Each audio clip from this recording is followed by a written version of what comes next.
down here at the goal line. What is Kevin Stefanski thinking here? They gave Cook forward progress to the 4.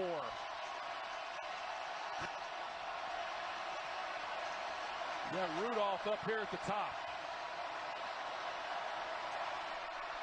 Cousins throws. Pass is caught for the win.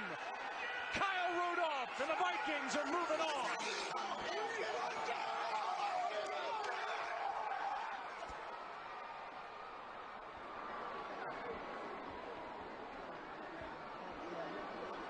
Absolute stunned silence here in New Orleans.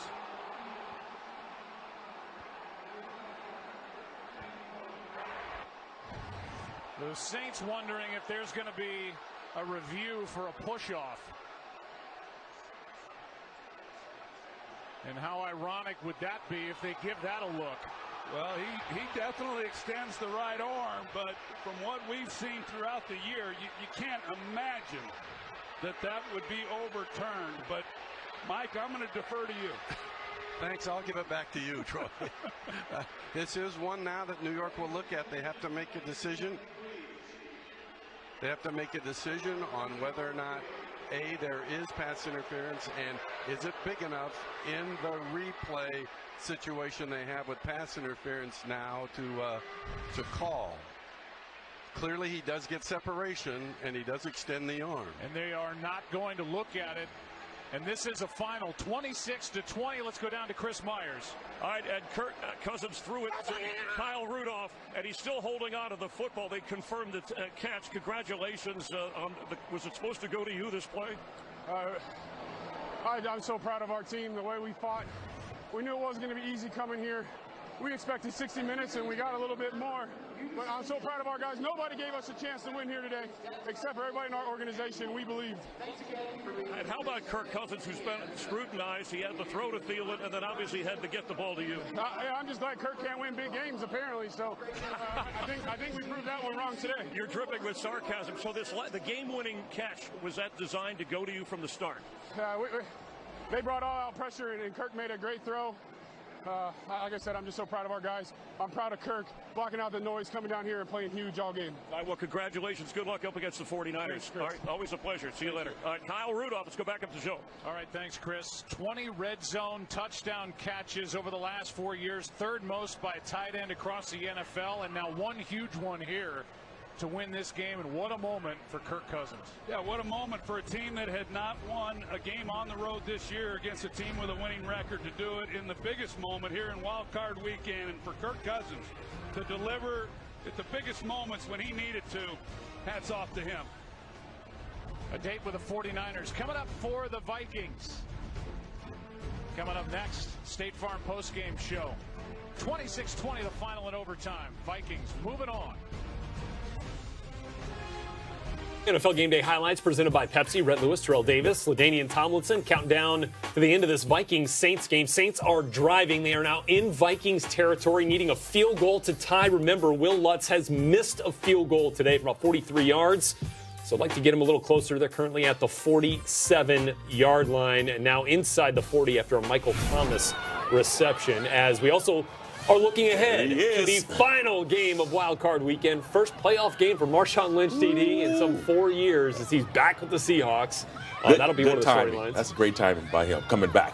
Yeah, and postseason. No, exactly. I mean, Week 17, postseason, let's go. And for the Eagles, LT, they're going to miss Lane Johnson, Brandon Brooks on the right side of that offensive line. Yeah. But that's kind of been their story all season, right? Really figuring out how to get other players to step up. Yeah, and fortunately for the Eagles, the Seattle Seahawks are second to last in sacks. So they're going up against a bunch of guys that really don't get to the quarterback. So if you're the Eagles, you really don't have to worry about this great defensive line that you got to worry about blocking all game. And then at the same time, Vaitai, the right tackle who's filling in for Lane Johnson, He was on the Super Bowl. He started during the Super Bowl team. Yeah, plenty of experience. You know, so he has experience, so it's not like they're bringing in a young guy. And for the sake of thoroughness, Seahawks also missing starting offensive lineman today. Mike Iupati will not play for them either. A big part of that run game that the Seahawks TD rely on heavily, but one that's, what run game you talking about? You speak of, Brett? Well, I mean, ever since Chris Carson went down and Rashad Penny, it's been a little bit tougher. It has been, and you talk about the run game that had those guys who were part of that. Now you bring in Marshawn Lynch, who, listen, I watched him last week. Did he bring some energy? Absolutely, but his production wasn't there. 2.8 yards per rush. He had the one moment where he scored a touchdown, jumping over the pile, and then he came in late in the game when they had a chance on the 1 yard line to score a touchdown, but they got that penalty, backed him up, and he wasn't really a factor. So that's what I'd be curious to see with Russell and no run game, how he has to do like Houdini did yesterday, what Russell has up his sleeve, because he's going to need to do a lot to sort of manufacture a run game today. Mike Garafolo on the scene for us in Philly. Is that Evander? Get the champ out. The champ is here. By the way, the champ in town because his son, Elijah Holyfield, is signed by the Eagles, but will be inactive for this game. You guys going to say he's not playing? Right. Carson Wentz. Playoff football, win or go home. Time. All right. To go to work. All right. You said it. You guys got any early feelings on how this one's going to go? This was tough for me because I think it's one of those things where you think about the Eagles and how they just are depleted. The wide receiver, you're talking about offensive line. Yeah. I know Ertz is probably, I think he's playing, but he's still banged up with that rib. Yeah, Ertz is active. You just don't see how they can win. But then you go to the intangibles, right? The team has been hot. They've been grimy. They've been resilient. It's their calling card. It's their calling card. Yeah. They're the underdogs, so you feel good about that. And they're at home. But Seattle, they don't have the weapons they used to. So it's a tough one for me to pick. But I think I'm going to lean towards the Eagles in this one. Yeah, and I agree. I think this is a great matchup for the Eagles for the simple fact that you look at Seattle, they're not playing like they were at the beginning of the season. And there was a question asked on TA a couple of weeks ago about which team needs their back in the playoffs the most. Right. And I said Seattle, Chris Carson. And the reason why is because you look at all these teams in the NFC, all of them have weapons at the wide receiver or tight end position that you can go to, that the quarterback can go to. Seattle really doesn't have that number one. No question. The number one is Zach Ertz, right? Yeah.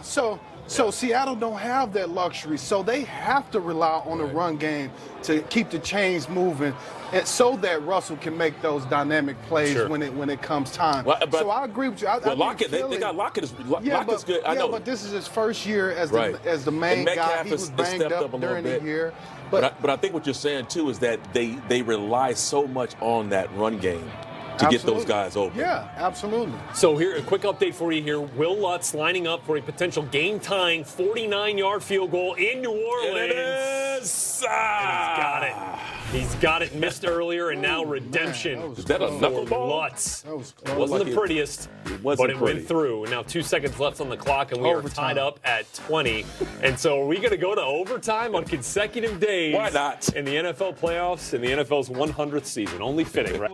Down here at the goal line, what is Kevin Stefanski thinking here?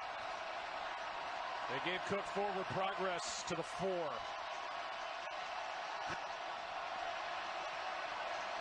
You got Rudolph up here at the top. Cousins throws.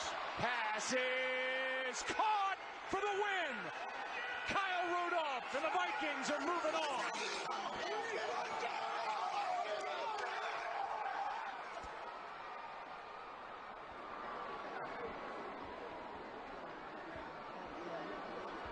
Absolute stunned silence here in New Orleans.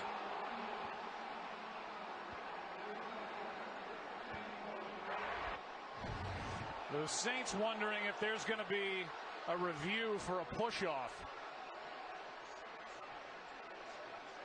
And how ironic would that be if they give that a look?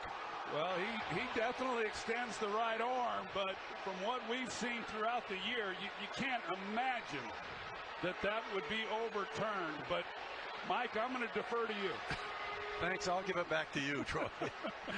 This is one now that New York will look at. They have to make a decision. They have to make a decision on whether or not there is pass interference, and is it big enough in the replay situation they have with pass interference now to call? Clearly he does get separation, and he does extend the arm. And they are not going to look at it. And this is a final 26-20. Let's go down to Chris Myers. All right, and Kirk Cousins threw it to Kyle Rudolph, and he's still holding on to the football. They confirmed the catch. Congratulations. Was it supposed to go to you, this play? I'm so proud of our team, the way we fought.